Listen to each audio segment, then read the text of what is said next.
Homework series science physics day 2।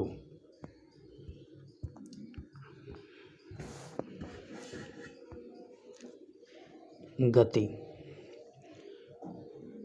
यदि किसी वस्तु की स्थिति अन्य वस्तु की अपेक्षा समय के साथ बदलती हो तो उस वस्तु को गति में कहा जाता है। गति चार प्रकार के होते हैं। गति चार प्रकार के होते हैं। पहला रेखीय गति, दूसरा वृत्तीय गति, तीसरा दोलन गति, चौथा आवर्त गति। रेखीय गति। जब वस्तु सीधी रेखा पर चलती है उसे हम रेखीय गति कहते हैं। एग्जाम्पल में सड़क पर चलती गाड़ी, बंदूक से निकली गोली। वृत्तीय गति। जब वस्तु वृत्ताकार पर पथ पर चलती है उसे हम वृत्तीय गति कहते हैं। चारों ओर घूमना ये वृत्तीय गति है। जैसे पृथ्वी के चारों ओर चंद्रमा की गति उसे हम वृत्तीय गति कहते हैं। दोलन गति। दोलन गति जब वस्तु एक निश्चित बिंदु के आगे पीछे चलती है उसे हम दोलन गति कहते हैं। दोलन गति कहते हैं। जैसे पेंडुलन वाले घड़ी की गति, पेंडुलन वाली घड़ी, और झूले की गति। आवर्त गति। आवर्त गति जब वस्तु अपने गति को समय के निश्चित अंतराल पर दोहराती है उसे हम आवर्त गति कहते हैं। जैसे एग्जाम्पल में सिलाई मशीन के सुई की गति। सुई की गति। दूरी तथा विस्थापन। दूरी में केवल परिमाण होता है जबकि विस्थापन में परिमाण एवं दिशा दोनों होते हैं। जैसे विस्थापन में एक सीधी रेखा या चली गई दूरी को हम घूर कर वहीं आ जाए तो दूरी तो नापा जाएगा। अगर हम जगह का बात करें कि एक से दूसरे जगह अगर हम जा पहुँचे तो वो होगा नहीं। हम एक ही जगह से वहीं जहाँ से हम चले वहीं घूर के अगर आ गए तो उसे हम विस्थापन कहते हैं। लेकिन दूरी में हम चाहते वक्त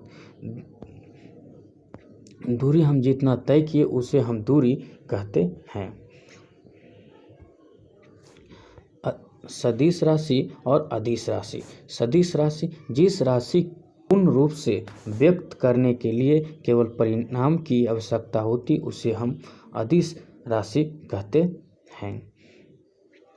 जैसे में एग्जाम्पल द्रव्यमान, समय, आयतन, घनत्व, ऊर्जा, कार्य, दूरी, चाल, क्षेत्रफल, दाब, विद्युत धारा और शक्ति ये सारी अदिश राशि है। सदिश राशि।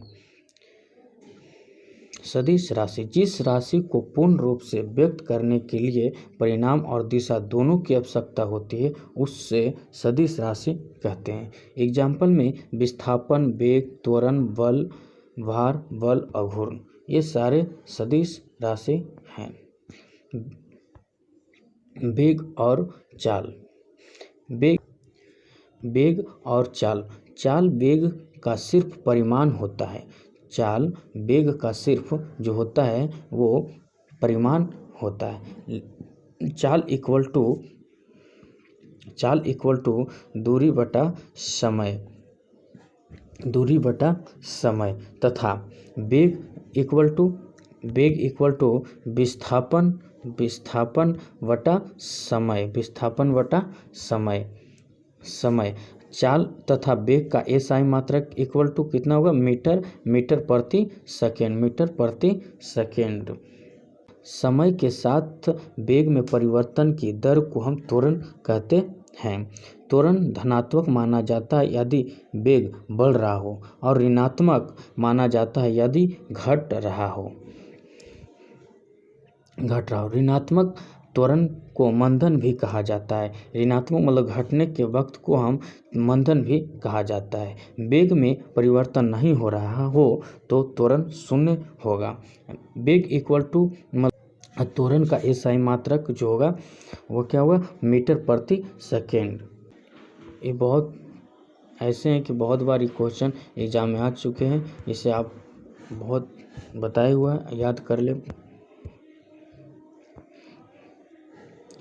एस से हम व्यक्त करते विस्थापन को, भी से हम अंतिम वेग को, और मतलब यू से पारंपरिक वेग और एक से व्यक्त करते हैं त्वरण का, और टी को हम समय से व्यक्त किया जाता है। वृत्तीय गति, वृत्तीय पथ प्रगतिशील कण अपनी दिशा लगातार बदलता है, अर्थात उसका वेग लगातार बदलता रहता है, भले ही उसकी चाल एक समान हो। जब एक वृत्तीय पथ पर एक समान चाल से चलता है तब उसकी गति को एक समान वृत्तीय गति कहा जाता है। एक समान वृत्तीय गति भी त्वरण गति का ही उदाहरण है।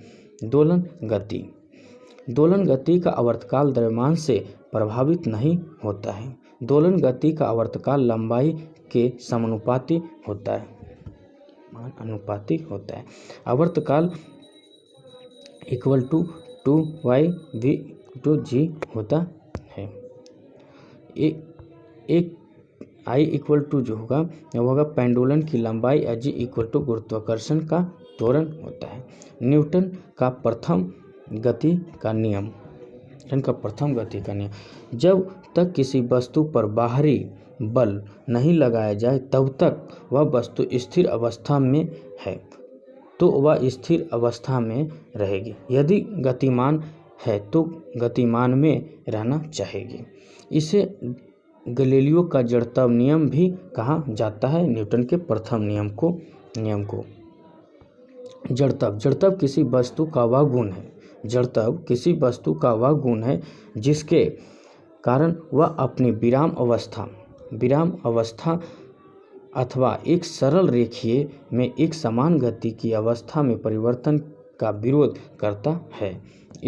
एग्जाम्पल है, गाड़ी के अचानक चलने में यात्री का पीछे की ओर गिर जाना, ब्रेक लगने पर आगे की ओर झुक जाना, कंबल पर छड़ी के प्रहार से धूल निकल जाना, ये सारी न्यूटन का प्रथम नियम या गैलीलियो का नियम दर्शाता है। नोट, जिन वस्तुओं का द्रव्यमान अधिक होता है उनका जड़त्व भी अधिक होगा। सभी किसी वस्तु के द्रव्यमान तथा उनके वेग के गुणनफल को उनका संवेग कहते हैं, अर्थात संवेग इक्वल टू द्रव्यमान गुणे वेग होगा। संवेग का SI मात्रक किलोग्राम मीटर प्रति सेकेंड होता है। न्यूटन का द्वितीय नियम, किसी वस्तु के संवेग परिवर्तन की दर उस वस्तु पर लगे बल के समानुपाती होता है और यह परिवर्तन उस बल की दिशा में होती है। F इक्वल टू ma, मतलब किसी वस्तु पर लगा बल वस्तु के द्रव्यमान और उसके त्वरण के गुणनफल के बराबर होता है। तृतीय नियम, दो वस्तुओं के बीच क्रिया में पहली वस्तु द्वारा दूसरी वस्तु पर लगाया गया बल दूसरी वस्तु द्वारा पहली वस्तु पर लगाए गए बल के बराबर और विपरीत दिशा में होती है। एग्जाम्पल, व्यक्ति का जमीन पर चलना, नाव के किनारे पर कूदने से नाव पीछे की हो जाना, रॉकेट की गति और बंदूक द्वारा छोड़ी गई बंदूक की पीछे की ओर टकराव देना, ये तृतीय नियम है। चलिए, वीडियो को लाइक और शेयर अवश्य करें।